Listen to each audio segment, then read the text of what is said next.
So winning the state of Pennsylvania in 2024 is certainly not going to be easy for the Republican Party. And flipping Pennsylvania's Senate seat, currently held by popular Democratic incumbent Bob Casey, is going to be even harder for them.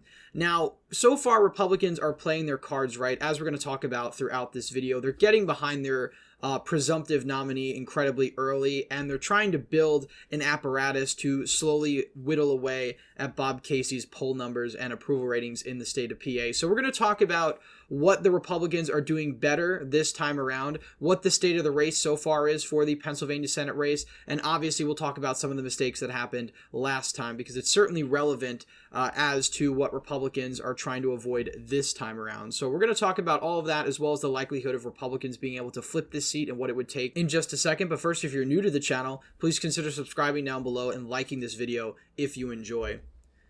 So Pennsylvania Senate race so far is a likely Democratic race. That means the Democrats have a huge advantage in this state. Bob Casey has been in the Senate since 2007. He defeated a Republican incumbent, Rick Santorum, by 17 points in 2006, which was certainly one of the worst losses for an incumbent senator that year, and perhaps in the country as a whole. He got reelected in 2012 by 9 points, and in 2018 he won by 13 points in that blue wave after the 2016 election. So far, a lot of organizations have this as likely Democrat. A few have it as lean, and Inside Elections, for whatever reason, has it as tilt Democrat. If we look at some of the early polling, and again, this is very early polling, I like to discount, for the most part, a lot of polls this far out, when it comes to the presidential race, but also statewide races as well, because if you looked at the polling for other races in previous election years at this time, it's definitely going to be wildly off from the actual result. And so far, Bob Casey has a pretty large lead. He's up by 12 points in the latest poll, which is a Republican leading poll. You've got one where he's up by 5, and then another one where he's up by around 7. So Bob Casey has a clear edge in this race. The polls against Doug Mastriano are even more stark, although Doug Mastriano, thankfully for Republicans, is not deciding to run for Senate. But Dave McCormick as the nominee is not a bad choice at all. Again, a lot of Pennsylvanians already know him. He was in the primary running last time around. He lost incredibly narrowly to Dr. Oz back in 2022. And then, of course, you had Kathy Barnett come in at a distant third. Now, talking about 2022, we have to talk about the mistakes the Republican Party made. First and foremost, they had a very divisive and ugly primary. This wasn't the type of primary where the candidates were just trying to sell themselves as the better choice. It really was more of a mudslinging contest as to which one of these candidates was the least popular, which one had the most negatives. So really was a pretty ugly primary. Dave McCormick contested the results for about a month. You had Kathy Barnett basically refuse to endorse Dr. Oz.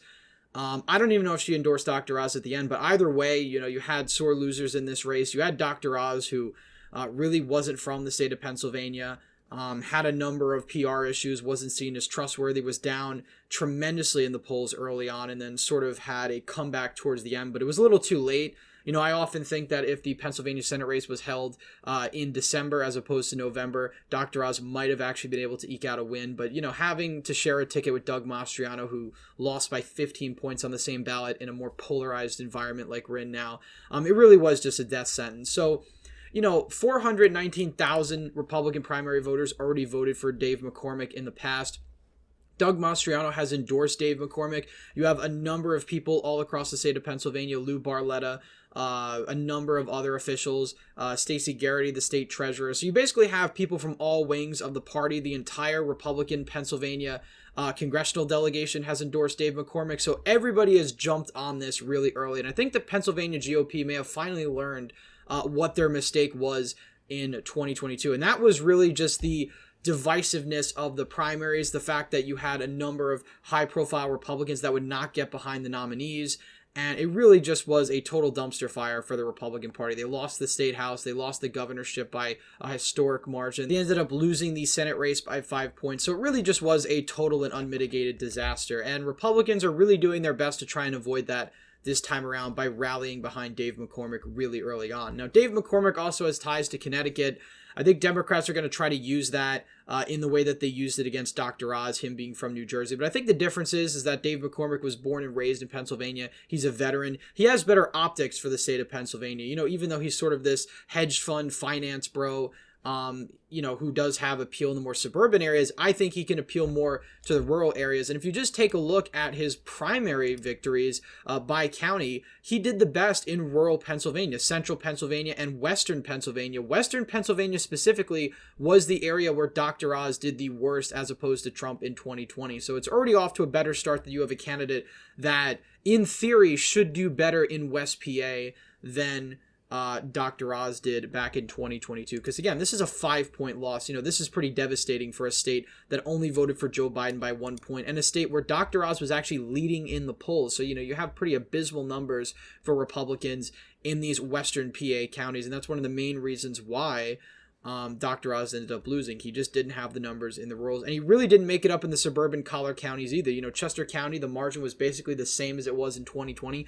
Bucks County, he did worse. Northampton County, he did worse than Trump. Lehigh County did worse than Trump. So even in these working class counties outside the collar counties, the rural areas, just all across the board, Dr. Oz did worse than Donald Trump. The only two counties where he did better was Pike County and Monroe County, bordering New Jersey, sort of in that New York media market. But some people speculate the reason for that was that they were getting all the crime ads from New York City in these sort of border counties. But regardless, you need a candidate that has broad appeal in Pennsylvania, and, you have to avoid a very divisive primary. And I think Republicans doing that very early on is incredibly smart, especially given the fact that winning this seat is going to be pretty hard. In fact, depending on the candidates you have in other states, you're more likely to win a state like Pennsylvania than you are with Arizona with somebody like Kari Lake, who is certainly going to lose in that state. Republicans are already talking about focusing in on Pennsylvania and a number of key states, because realistically, if Republicans want to win the White House, they need to win Pennsylvania. So the question is, what margin do Republicans have to win Pennsylvania to actually knock off somebody like Bob Casey? And that's certainly a Herculean feat. Bob Casey, as I mentioned, is sort of a household name in Pennsylvania. So one of the first things Republicans will have to do is really chip away at that image, chip away at his approvals, run negative ads, keep running negative against Bob Casey, and really tying him to Joe Biden. Because, Bob Casey has already stated that he's going to campaign around the state with Joe Biden. It's unclear if he's actually going to do that or not. But the fact that he's willing to say that already sort of gives him a tie to Biden in a more real way than I guess you could say John Fetterman was, because John Fetterman wasn't in federal office yet. He was just a statewide official. But Bob Casey's actually in the Senate, so there is sort of a better case to be made.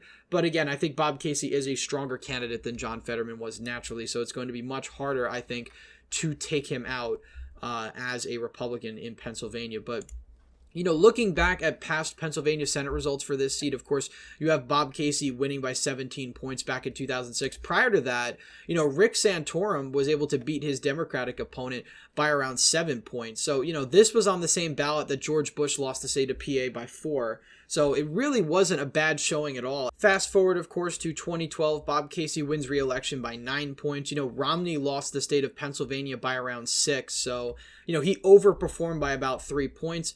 Fast forward to 2018, Bob Casey wins by 13 points. And this map's pretty interesting because you have some of the counties, Luzerne, for instance, which was a Obama 2012 county that flipped to Trump, that actually stayed red. And, I think part of the reason for that was Lou Bartlett is actually from Luzerne County, so I think that probably goes a long way. And similarly, in some of the other northeastern counties, I think Lou Bartlett did better than he otherwise would have if he was from some other part of the state. But regardless, this county was actually able to stay red. So I certainly think in 2024, you're probably going to see a red Luzerne County again, especially given the fact that even in 2022, despite having somebody as awful as Doug Mastriano on the ballot, somebody who in some cases caused some counties to slide by 10, 15 points to the left, 20 points to the left, it was only going to Democrats by a very narrow margin, by a little over a point. So, you will have some strength in some of these ancestral Democratic counties that sort of stays where it is. It doesn't really slide too much to the left. Dave McCormick has to run pretty close to Trump. And when I talk margin-wise, not necessarily campaign-wise, because Dave McCormick's a very different kind of Republican than Donald Trump. I could very likely see a situation where Dave McCormick is doing better in the suburban collar counties. Trump's doing worse there. Dave McCormick probably does a little bit worse in the rural areas. Now, the question is really, can Dave McCormick as a whole, as a candidate, actually outrun Donald Trump? And I think because Bob Casey is such an entrenched incumbent, I would say no, but it really depends on how well they do of a job basically chipping away at Bob Casey's character, which I think is going to be quintessential to actually winning this state come 2024, because Bob Casey's latest approvals out of Pennsylvania is only around +6. It's not as high as you think it would be. So it really shouldn't take, in theory, that much to actually tear him down and tear away at that image, even though it may be hard because he has a lot of union support and what have you. But I think, of course, winning the state of Pennsylvania on the Senate level is really going to be contingent on how well the Republican nominee does in the state on the presidential level. You know, if you have a Republican somehow by a miracle winning the state of PA by maybe 3 points, then perhaps you do have a small chance of actually flipping the seat. But as of right now, I think it's very unlikely that Dave McCormick outruns whoever the Republican nominee is. Right now, it's Donald Trump. And if Donald Trump is on track to lose Pennsylvania by, say, 2-3, you know, you're probably going to have McCormick lose the state by around 5 or 6. So, you know, he probably will do slightly worse than Dr. Oz at this rate. Bob Casey is a stronger incumbent than John Fetterman was. Again, this was an open seat, and Republicans lost this by 5 points. So you can only imagine what the results would probably be if this is a seat with a popular Democratic incumbent. So ultimately, as of right now, I naturally think that this race still is a likely Democratic race. I think if the race were held today, Bob Casey would probably win by 6 to 8 points. Again, I think what really will end up determining the outcome of this result is how poorly Joe Biden does nationally, or how well he does, rather. Because again, if the Republican nominee is winning Pennsylvania by 3 or 4 points, which again would be very, very unlikely, but let's just say for hypothetical sake that happens, then you actually have a shot at actually flipping this seat. But that goes to show you you'd need a pretty large Republican environment, one much greater than what we saw in 2022, to actually pull that off. But I wouldn't underestimate Dave McCormick. He hasn't really been given a shot at the general election since, of course, he lost the primary back in 2022. So, of course, will remain to be seen what kind of strategy he runs. So far, he's got the entire GOP behind him, so I think that's certainly going to help him. You know, having a united front against Bob Casey is crucial, and the Republicans are actually doing that right. So, of course, it remains to be seen, but as of right now, this race is still in the likely Democratic column. Republicans are probably going to put a lot more money into this race, especially since you do have a candidate like McCormick, who on paper should be a much stronger candidate than Dr. Oz and some of the other Republicans that could run. I mean, you really don't have a big bench in Pennsylvania. You know, Stacey Garrity might have been the strongest candidate, who's the state treasurer, but I think she's just going to run for re-election. So really, you don't have much of a deep bench besides this. So Dave McCormick, in my opinion, is probably the best candidate Republicans could run. I think he'll probably, at this point, lose by a pretty respectable margin, hopefully help some of the Republican House candidates, but I don't really see him beating Bob Casey at this point in time. Again, I think it would take a whole lot to actually be able to flip this seat, and right now, I don't really see those factors materializing. Anyway, that's it for today's video. Please leave a thumbs up if you enjoyed, subscribe to the channel, hit the bell notification so you don't miss any more videos I put out. As always, again, thank you all for watching, and I hope to see you in the next one.